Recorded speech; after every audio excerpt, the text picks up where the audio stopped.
So tonight's speaker is Steve Henrikson. He's the Curator of Collections at the Alaska State Museum, a position that he's held since 1988.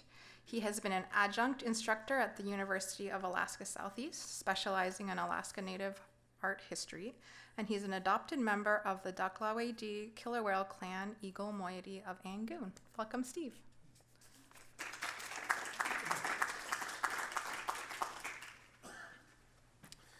Well, thank you, and special thanks for coming out on a summer evening and to sit in a dark room and look at pictures with me. But it's really it's always fun to talk about this story, even though it's not particularly my specialty at the museum, dealing with moon rocks and space artifacts. I've always had an interest in outer space and the Apollo program specifically. I guess 50 years ago tonight, I was glued to the TV set, along with a lot of other people, watching the grainy images of from space and just being totally fascinated by that. And it's kind of stuck with me over the years. And when I took the job here, there wasn't, we had very little in the collection that related to outer space. But thankfully, and I'll tell you more about the story of how we recovered the Apollo 11 moon rock, and today it's on permanent display in the museum gallery in case you get a chance to see it at some point. So it was quite a moment when Neil Armstrong and Buzz Aldrin and Michael Collins were orbiting the moon, and they sent the Lunar Module down with Armstrong and Aldrin, and they landed on the surface, and it captured worldwide attention, of course, and later on there was a lot of discussion by historians and others about how it was largely a propaganda tool of the Cold War, all the space program, and it didn't really amount to much scientifically. But actually, when you think of all the progress that was made technologically to be able to do this, it's really, there's quite a lot that was accomplished by it in a lot of different fields. And of course, the moon rocks themselves are fascinating and give clues as to the origin of the Earth and the moon and other things too. So it wasn't totally for propaganda purposes, but there's also stories about how the early engineers in NASA were former Nazis who were rehabilitated and put to work in the service of the space program. And there are all kinds of downsides and things to this, but I think on the surface at least, the story of it speaks to human beings and their fascination with exploration and discovery. And that's the way I look at it today. I mean, everything has a dark side, but when you think about all the good that came of this, I think it at least balances out, if not is largely positive.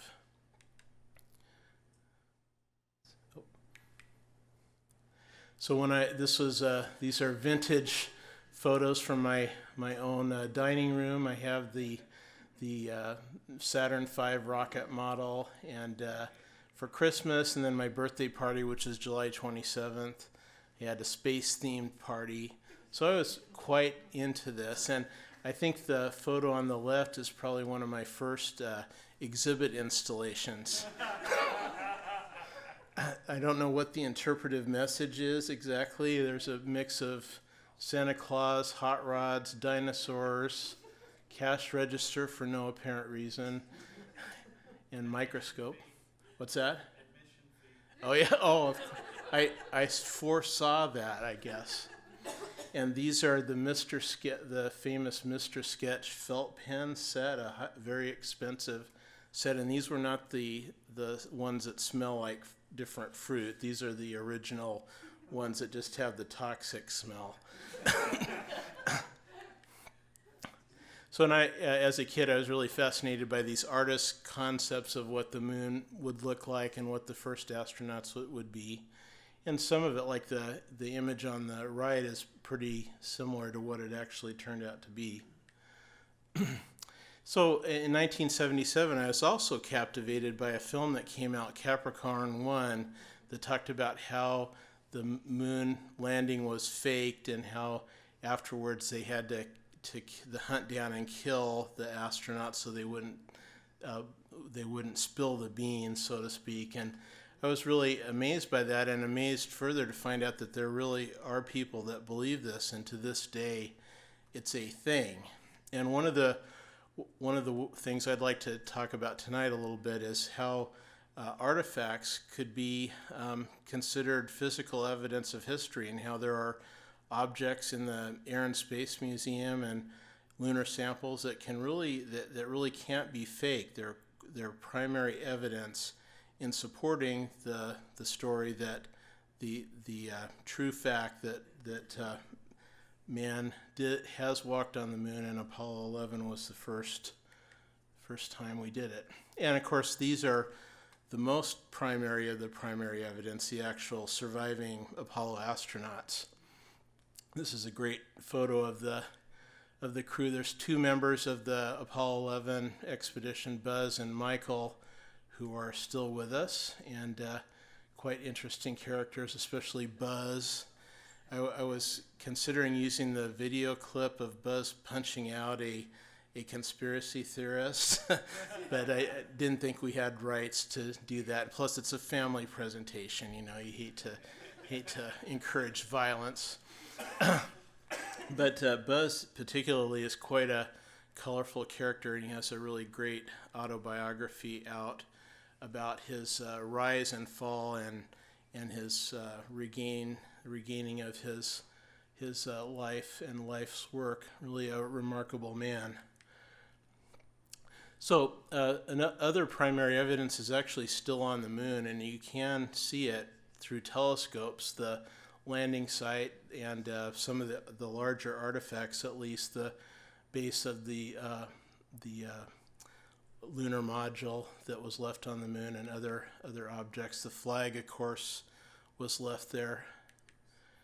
And going into this is the Lunar Module. That the upper part was what they used to get back to the command module that was in orbit, but the base of it was still on the moon. And just to show how little they knew about the moon at that point, you see those long, skinny things dangling from the pads at the bottom of the feet, and those are to sense the surface, and they were at the ready to hit the reverse button and take back off if those sunk into pure powder.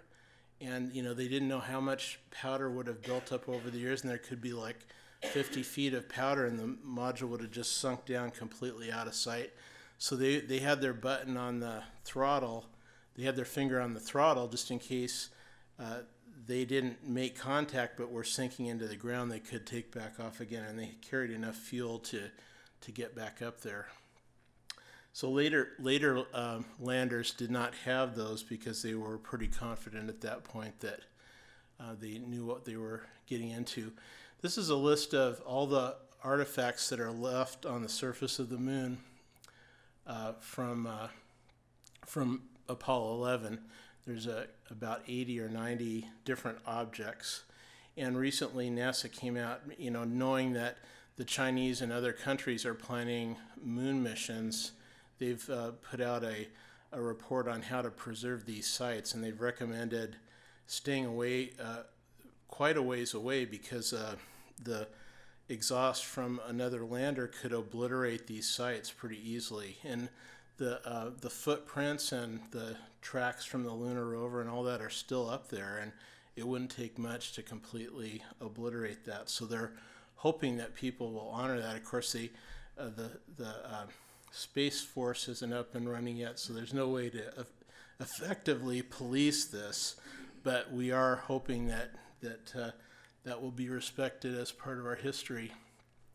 So on the Earth, of course, there are a few historical sites that are involved in the Apollo 11 program, and this was Mission Control at Houston, and they've recently undergone a restoration project to get the monitors up and running, get the electronics cleaned out, and the software reboot it, and they've even gone to the trouble of putting soft drink cans and ashtrays on near the computer surfaces there, so they've recreated it pretty effectively. Here's Gene Kranz. He's the famous flight director, and if you've seen Apollo 13, Ed Harris plays him and wears his white vest all along. And this is the white vest today in the Air and Space Museum. And of course, some of the meta objects at the Air and Space Museum, like the capsule, are, this weekend will be a big day for visitation there, I would imagine. People trying to see these objects.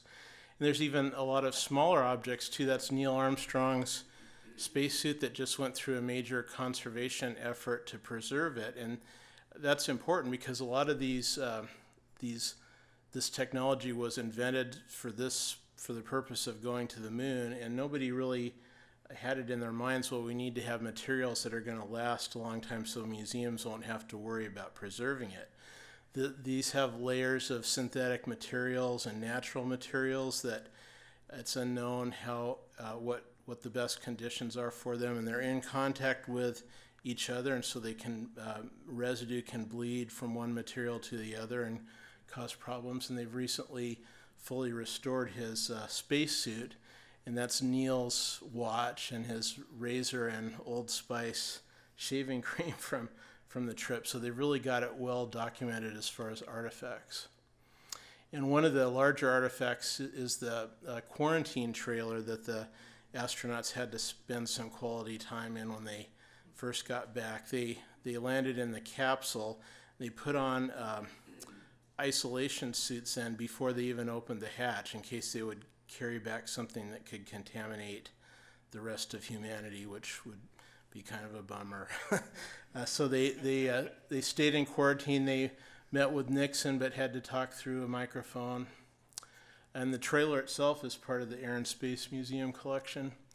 And there are quite a number of interesting artifacts that are on the market. In fact, tomorrow, in case you have $1 million to $4 million laying around and you'd like to buy the best existing videotape of the moon landing that was sold by NASA at some point at a surplus sale, this is coming up at Sotheby's. So you still have time to bid if you want to, which, really, it's reported to be the best existing original copy, but you just have to wonder how, over the years, this is 50-year-old videotape now, and how well is that going to hold up with the layers of the tape, magnetic tape, laying against each other that can bleed over in the magnetism that's on the tape. So it's really, you'd hate to shell out $2 million for this and get it home and pop it in and then it's just fuzz, but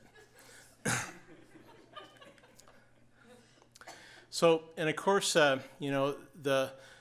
collectively the Apollo missions brought back hundreds of pounds of moon rocks, and all of these are, I should say, almost all of these are still in the hands of governments, either United States or other countries, or in state governments. There are a few bits of moon material that have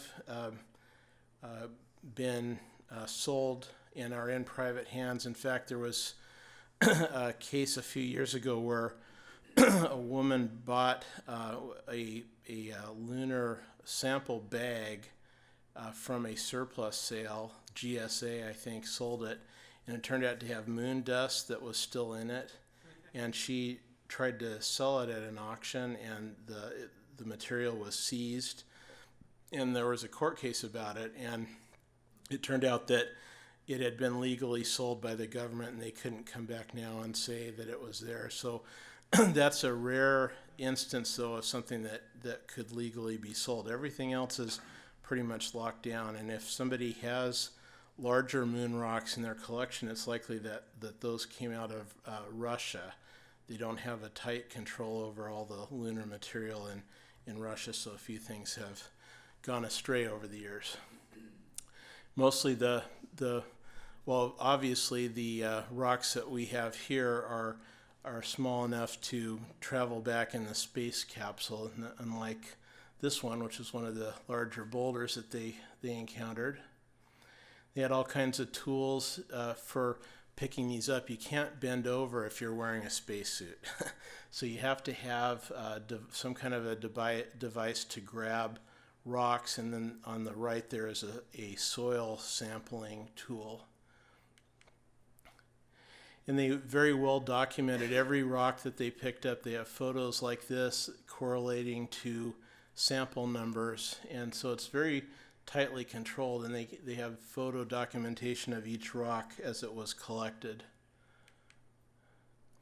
And to carry these back, they put them in bags and then numbered the bags and put the bags in these Footlocker sized containers that had triple seals on them to prevent, if there was any microbes or bacteria on the moon, that they couldn't escape when they got down to Earth. This is one of those Footlockers milled out of aluminum with Teflon, triple Teflon seals to prevent an outbreak of alien microbes.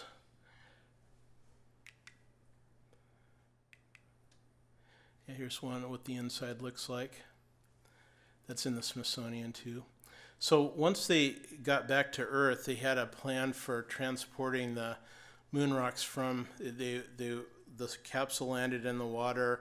The capsule was recovered and brought on to an aircraft carrier, and then they sailed to the closest port, and then from there it would go by surface transport or aircraft to a special facility in Houston, the Lunar Receiving Lab, and that was built to be able to isolate and contain the lunar samples to prevent them from contaminating Earth and preventing Earth from contaminating the samples. A lot of these are still stored in a vacuum, so they can't be contaminated by anything from the Earth. And when they are worked on and cut and samples taken for research purposes, it's all done in a handling unit like this, where you put your arms inside. This is a drawing of the Lunar Sample Lab, and they had all kinds of contingency plans if there was an outbreak of alien microbes in here, and the last resort was to bury the building. They were going to just get bulldozers and bury it with dirt, and the people in there would just be buried. And I've always wondered, if they ever looked out their window and saw a bulldozer or something and wondered, oh, I wonder if we've got something going on. So when I first worked here, I was amazed to find on the inventory a lunar sample from Apollo 11. And this is the astronaut who collected it, Eugene Cernan. He came by the museum 15 years ago or so, and we got a picture of him holding his sample. And this was the rock that this came from was a larger rock called the Goodwill Rock. And that was one that Cernan collected with the sole purpose of breaking it into pieces and giving every nation and every state a sample. And this one was and then a flag of the country or state was mounted on the plaque. And he actually read a statement from the surface of the moon when he was picking this up, and he talked about how the rock itself is an aggregate of a lot of different types of rock, and that's similar to all the nations and cultures of the earth, and how this is not an American triumph, it's for the whole world. So I think that the inspiration behind it was pretty cool. And so I was happy to see this, but then I immediately wondered, well, where's the big kahuna? Where's Apollo 11? But it turns out we didn't have Alaska's Apollo 11 moon rock. They had a similar program. President Nixon actually came up with the idea of giving the samples away, and no one seemed to know where Alaska's was. And actually, my first week of work, I overlapped for a week with Betty Hulbert, the former curator of collections, and she handed me a moon rock file and said, keep this safe. This is going to come back someday. And I read through it, and it told about how we once had the Apollo 11 rock, and it went missing after a fire at the museum. And my main area of specialty is Alaska Native cultures, and I know that long before I was interested or anybody else was interested, Alaska Native cultures had a lot of interest in the skies and the planets and the moon. And this is just to remind us of that these are house posts from the moon house of Yakutat, and they have a crescent moon with a crest figure on them depicted on the house posts. And there's not many other connections between Alaska and the moon program specifically, except there was some training for astronauts that happened in Alaska in geology. I guess there are certain parts of Alaska that were believed to be similar geologically to what they expected to find on the moon, and so this is in Katmai National Park, and a number of the early astronauts, including Buzz Aldrin, participated in that. So after they returned to Earth and the specimens had been processed, Nixon had a meeting with all 50 governors in Washington, D.C., and presented each governor with their moon rock and flag. This is Keith Miller and Mrs. Miller with Mr. and Mrs. Nixon getting the Alaska's moon rock. And after that, after it was brought to Alaska, the plaque, it's a plaque that has a Alaska flag and a moon rock encased in lucite, a lucite sphere. And this traveled around from one school to another all over Alaska, and it ended up in our branch museum in Anchorage that was called the Transportation Branch of the Alaska State Museum. And it was mostly about aviation, but it also had other sorts of land and water transportation there too. This was right on the Anchorage airport grounds. And this is the only, gives you an idea of what the displays were like. We had full-sized means of transportation and then smaller exhibits. These had photographs and models. And this is the only photo I've ever seen of the moon rock in its exhibit. It's right up on the left-hand side. You can see CKS. That was a sign that said moon rocks, and then right above it you can see a part of it. Getting this photo took like a year. It was in the Anchorage. It was Anchorage Daily News and in their morgue, and it took a long time to find these photos, but we were able to do it eventually. So there was a fire about 1973 that gutted this building. There had been some fuel from one of the aircraft that had been dripping, and of course the fabric-covered aircraft was quite flammable, and it whooshed through the building and scorched a lot of the artifacts. Some were destroyed, some survived. That's a look at the inside. This is a kayak that was on display, and the cover of it was pretty severely damaged by the fire, but the wooden frame survived, and that one's on display across in the exhibit gallery. A lot of these other things were on loan to the museum, and so what survived was returned to the owners. But in the middle of all that, let me back up for a second. In the middle of all that, the moon rock, after the fire, they were sifting through the rubble, and just no one seemed to remember much about the moon rock. It turned out later that somebody did see it after the fire, and they said it was locked in a filing cabinet in an office that wasn't damaged. But after that, nobody seemed to know what happened to it.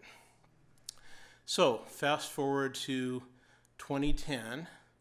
I was sitting at my desk minding my own business and got an email that said lawsuit for museum from the Attorney General's office, and a person named Arthur Anderson was filing a lawsuit against the state of Alaska. I'm sorry, I went the wrong way. Filing a lawsuit against us for ownership of a moon rock from Apollo 11. And so I immediately knew exactly what this was, got my file out, and proceeded to tell the powers that be what was going on with it. As far as I knew at the time, it was a big mystery what happened to it after the fire. And this man, Coleman Anderson is the name he goes by, is I had never heard of him before. I got Google and Googled the name, and the Deadliest Catch website came up. And this is a still from that website showing Coleman Anderson, who was featured in the first season of The Deadliest Catch. He was a captain of a crabbing boat. And so, but I still didn't know what the connection was, and did a little bit more research, and it turned out that he was the stepson of the former curator of the museum at the time of the fire. So we brought in our crack legal team, Neil Slotnick from the AG's office on the right, and Jim Barkley from the Department of Justice in Anchorage, who came onto this project a little bit later because he was on his way back from a legal conference in South America and had picked up a copy of the Anchorage Daily News in Seattle that just so happened to feature on the front page a story about this legal case. And he had, at the conference, he had just seen a presentation on moon rock law.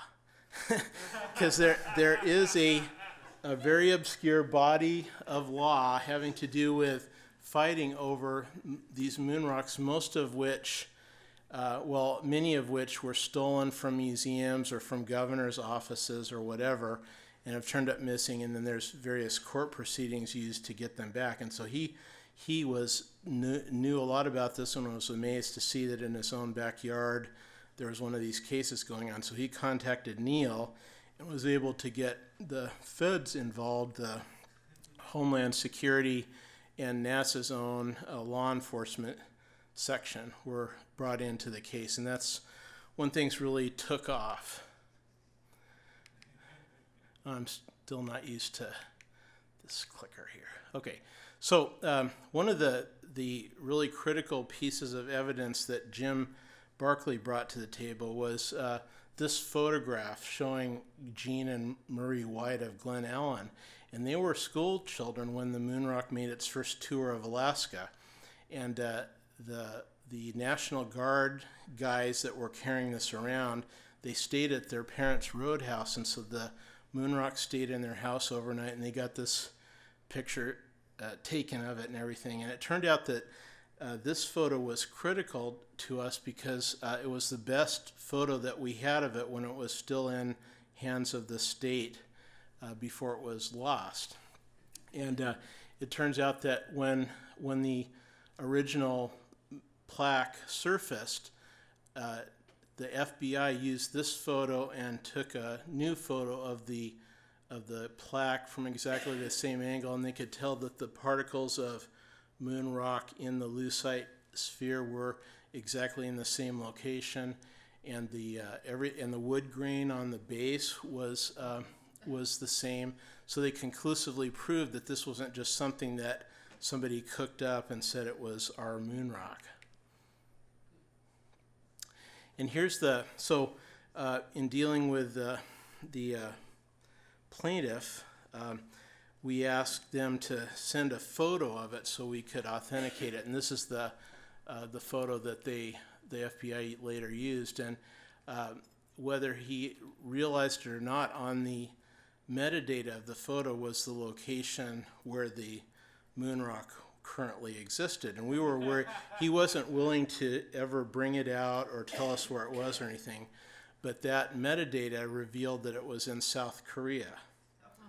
And at that point, the Homeland Security people came in. It's apparently a big-time violation to transport stolen government property out of the United States. And so this was pretty interesting to them, and they were able to cook up some very frightening scenarios based on this that I don't know if they ever told Mr. Anderson what they were, but it made me scared. And we ended up we had a meeting with Department of Justice, NASA, and Homeland Security, and the AG's office, and it was very apparent that you should never try to sell moon rocks that belong to the government because they are really mad about it. So anyway, they made it their life's purpose to bring this home, and the museum and other state agencies were able to develop a huge amount of documentation about this, including information on whether or not an insurance claim was made on the rock, because that had bearing on whether the state still owned it. And we were able to show that we never sought a compensation for the loss of that. It was never on the insurance rolls, and there was never a value given for it. So mostly those records are usually not kept, but the museum has the authority to keep records indefinitely if it involves material in the permanent collection. So we were able to come up with documents that people thought would have been destroyed a long time ago. And a judge agreed with us, and he ordered the Mr. Anderson to return the moon rock. And I got this email: the Eagle has landed. This is when Mr. Anderson delivered the moon rock to the Johnson Space Center in Houston, and this is a picture of it on the front seat of the car after they turned it over. And I knew that that once this happened, they would never give it back. They would just totally never give it back. And so I figured that at that point we would probably be lucky enough to get it back. And eventually we were given the green light to go pick it up, and I was lucky enough to be the one to go down to Houston to get it, and got a VIP tour of the facility there and got to see the Saturn V rocket. And this is the pool where the astronauts train, and that's the Mars capsule there floating on the surface. And this is the lunar receiving facility where that's the loading dock where the moon rocks were delivered, and they have a new building for the laboratory now. This is a shot of it, and one of the lunar samples. And there's our moon rock coming out of the vault. And here's me with the football. And I insisted on calling it the football, and the FBI agent played along with me, Andy Walton, and I asked him to give me a code name because I was currying this back, and I wanted to have them trace my movements in case something happened, and didn't want to just say, oh, I got the moon rock here, I'm waiting in the departure lounge. So he assigned me the name Heisman because the Heisman Award was about to be given. And so I was emailing back every step of the way, like at the 50-yard line, delay of game due to weather, things like that. So that was pretty fun. So I initially went to Anchorage with it before coming to Juneau because there was a big press conference planned for up there, and I went immediately to that. And the FBI said, okay, well, there's going to be a police officer waiting for you at the gate to escort you, and then I'd sign it over to the FBI, and they were going to store it in their vault overnight, and then the press conference was the next day. And so I get off the plane, and there was like 30 police officers. There was mostly Anchorage airport police, but word had leaked out, and they really wanted to see it. So, what could I do? I opened it up for them, and they were pretty excited. So that stayed overnight with the FBI, and then the next day there was a big press conference there. This was some of the students that were there and the principals in the case from the U.S. Attorney's Office, and Andy Walton is there, third from left there in the back row. That got some press coverage and actually made national news too, some of the newspapers. And then later on, we heard that Buzz Aldrin was coming to town, and Jim Barclay had he was going to speak at the annual banquet for the ANSEP program, the Alaska Native Science, Engineering, and something else, or Science and Engineering program at UAA, and he got us tickets to it, and we also got to meet with him, and he was a pretty impressive guy, and he had seen a lot of these plaques before, but he seemed to be genuinely interested in it, and we told him a little bit about the story of it, and he seemed impressed. I didn't really, I was pretty nervous about meeting him, and I didn't really know what to say. Couldn't just say like, well, how was that moon trip? It's like, what do you say to Buzz Aldrin? So I didn't really say anything. So one of the things that really meant a lot to me about this is not only about the rock itself, but about the Alaska flag that went with it. And I just saw a story a couple of years ago in the Washington Post, had an interview with Benny from, I think it was 1972, and he said that he considered the flying of his flag on the moon was a pretty big deal. So I'm glad this is his original flag design that's in the State Museum collection. So, what do we make of all this? What does it mean to us today? I think it's just, even 50 years after the fact, it's still a story that really captivates people, not just people who lived through it, but who heard about it later. It just seems almost, like it was faked.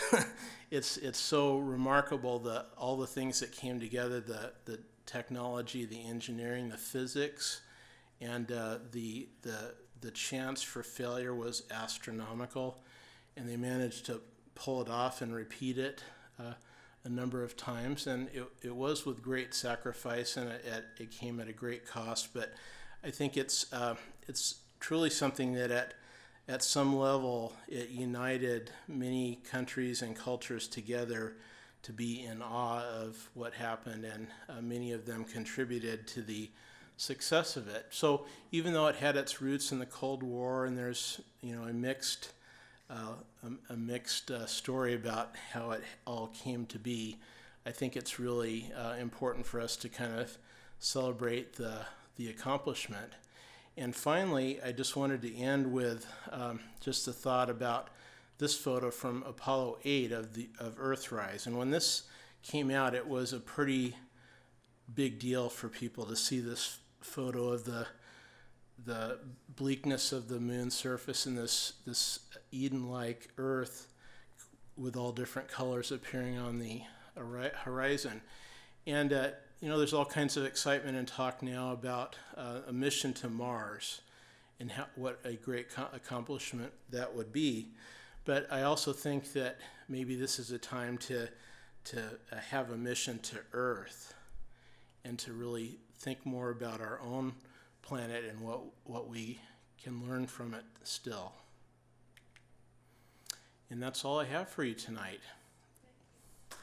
Thank you. Does anyone have any questions or comments? Sir? How did the moon rock get to South Korea in the first place?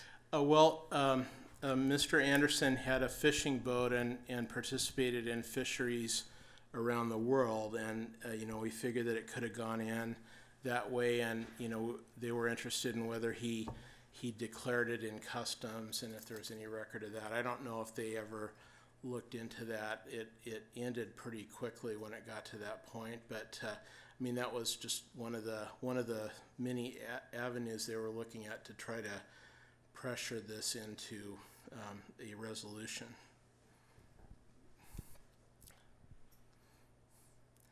Well, if there's nothing else, I really appreciate your coming to the program tonight and encourage you to check out some of the activities tomorrow. I think the Kathy Connors talk especially is going to be pretty interesting. So thank you again.